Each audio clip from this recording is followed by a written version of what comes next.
I'm Roman Lily, and I'm so excited to have you here today. I'm talking to Catalina, who is a digital nomad who's been out here making money working online for years. She has so much information to share. It's really, really amazing. And if you're enjoying this video and this whole series of videos that I'm creating, which I hope you are, you can join the team and support this by joining my Patreon page, and there's a lot of fun rewards that you can get as well with that. And feel free to stay tuned to the end of this video, because at the end I'm telling you about all of the fun and interesting chats that I have coming up next. So, I'll see you in a bit.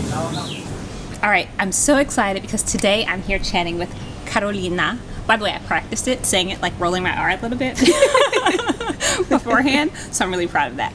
Anyway, so we are here chatting today because she is a digital nomad and she is really getting things done. So what we're going to talk about today is some of the challenges that some digital nomads can expect to go through when building an online business, and kind of what that process is like, because she is always rocking it. Like, by the way, just so you know about Catalina, the first time I met her, you know, we had a mutual friend. I walked into like a coffee shop. She has like spread all her stuff out. She had like 2 laptops set up. I was like, whoa, this girl is real. Like, this is a real digital nomad. Like, we need to talk. I need to figure out. She looks very important. So here we are. So tell me, how long have you been doing this digital nomading, working online thing? So officially 3 years. So like from the moment that I sold everything in Belgium and started living in a suitcase. 3 years, but traveling and, well, like moving around from place to place, it's been more like 5 or 6. Wow. And now, and by the way, I find that this is common for a lot of travelers, where it's like you start traveling around and then eventually you realize, okay, I don't want to go back. I need to monetize this. It's doable. It's doable, right? That's the process I'm in right now. By the way, I'm going to put a link in my video where you can support my travels and help out with this a bit too. So you can sign up for my Patreon, you can buy me some coffee, whatever. We'll discuss that later. But for now, thank you. What do you find are some of the challenges that you had early on when trying to build an online business? Well, just for a backstory, I'm a graphic designer that specializes in branding work. So she also builds websites and also does logos. Well, like I start with a logo and I just move out from there. But one of my biggest challenges that I've had when I started traveling is finding work, basically. Like at least at the first, like in the early stages of my digital nomading, because as a freelancer, sorry. No, you're good. Because of course, like, having the skills is great. Knowing how to get the skills that you're offering. What is with those dogs in the background, by the way? Can you guys hear them? I just love it. Anyway, it's amazing. We are in Thailand. There are dogs roaming. Anyway, but when you have skills, that's great. But you have to get your skills to the right people, and they have to know also that they can trust your skills. So how did you kind of do that? So it's a learning curve, right?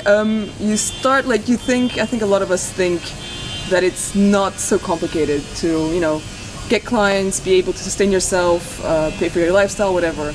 It's actually kind of difficult. So, because just friends passing by. Sorry. You never know who you're going to meet in Chiang Mai. Who's going to walk by? Digital nomads everywhere. Sorry for that. So like, there's one thing to have the skills to be good at your job, basically, but then you have to know how to market yourself, get those clients, negotiate your deals. And you find most of your clients on what, Fiverr, Upwork? So I do kind of half-half. Until like about a month and a half ago, I wasn't on Upwork. I was finding my clients through my network, and that was like kind of the most difficult thing, because you're moving from place to place, and you have to like socialize, network, and do this over and over and over again for each new city. So you were finding local businesses and people in the cities you were in, or just meeting people in cities and then exactly, not meeting local people businesses. in cities and then kind of networking with them. Hey, do you know anyone? I do web design. Exactly, that sort of stuff. So because the thing is, like, my work is more one-off projects. So I do a lot of branding packages, and it's not always repeat work. So yeah, it's harsh. It's kind of hard because you have to kind of like force yourself to put yourself out there, meet new people, network, actively go for that next contract. So actually a month ago I decided to join Upwork, and the quality of work that I give right now isn't up to my usual standards, but that's because Upwork has you have to go through the whole strategy of getting those first ratings and things like that. But it's So you mean you're doing lower price gigs on Upwork so that you totally. kind of build your portfolio, and then later you can move on and Exactly. do bigger things. You build your reputation on the platform, and then you move forward, you move onwards, right? And you can get those high-paying clients, but you still have to go through the Now, steps. when you say high-paying clients, and what can people expect? Like, what is a high-paying client? How much money do you think is even reasonable to make? When you're starting out, let's say you're doing web design, graphic design, like, what's reasonable? When you're starting out, well, it all depends on the level of skill you have. I know a lot of people who left their corporate job and went into freelancing full-time as a digital nomad. So they were already really, really well skilled, they had a good network, so it's relatively easy for them to just jump into, I'm going to say for a web design project, anywhere between 5 and 10 grand, maybe even 20 for the more complete ones. And someone could maybe conceivably get that in a month. Totally. Or whatever. totally. Or in a couple weeks. Yeah. So Okay. it's totally possible to travel and to And for people though who are just starting out, like let's say you took a course online, right? I feel like this is the reality for a lot of people. It's like you didn't have any skills, you took an online course teaching how to make some kind of design. You made your own Squarespace page. Now you're willing to make it for other people, right? But let's say there is some skill there. For an entry level person, what kinds of gigs? What do you think is possible? Like as far as the money that people can have in their mind to set as a target.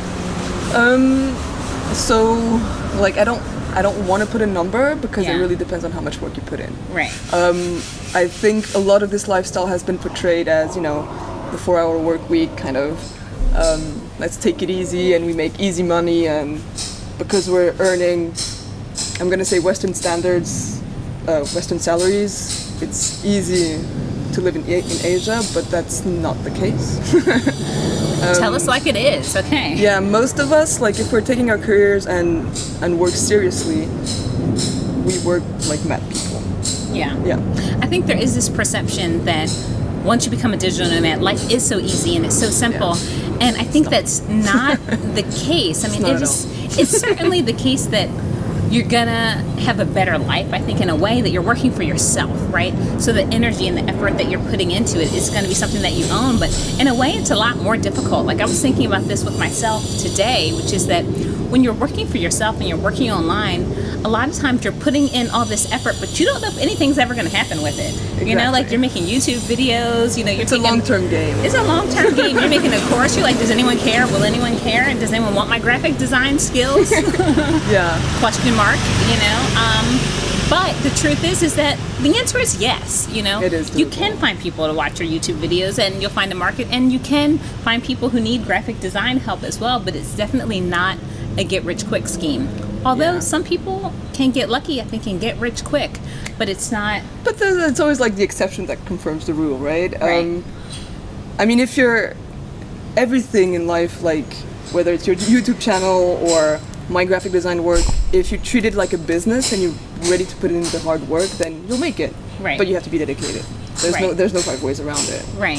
So now, what's the number one tip you would give if you could to people who might want to start digital nomading? They want to build an online business. What do they need to know? One word. Not one word. It could be a sentence. Just one thing. Settle in. Get ready. Start hustling. I think hustle is a good word. It's because it's kind of you have to be book smart and street smart at the same time. Yeah. And you have to know how those both worlds interact, and you just have to be ready to put in the hours. Don't be afraid. And that's the thing. I know that I work more than most of my friends back home that have careers and stuff, but I get to work from Thailand, Chiang Mai. and my weekends are not hanging out at home and watching TV. It's going to the mountains, and so it's different. It's rewarding in a different way, but it really depends on what you want. But you have to be ready put in the hours and not be afraid. Yeah, and not be afraid. She says put in the hours, don't be afraid. And what I would add is get organized, because I think when you're working for yourself, it's so easy to lose track of what you're supposed to do and try to do too many things. That's what I do.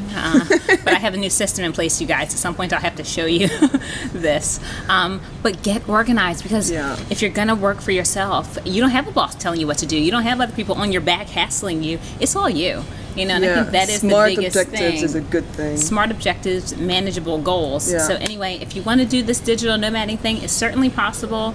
People are doing it. If you're in Chiang Mai and you see like someone with a bunch of space, 5 or 6 computers, it's probably Catalina. You should just go up and say hi. I only have one.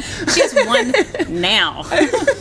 When I met her, it's not the case. Yeah, that's true. Yeah, don't let her trick you. One computer. But anyway, thank you for chatting with me. I feel like there's so much more we could have talked about and gone into some of the nitty-gritty details, but maybe we'll have a second chat at some point. Yeah. We can I can talk about this for hours. For hours.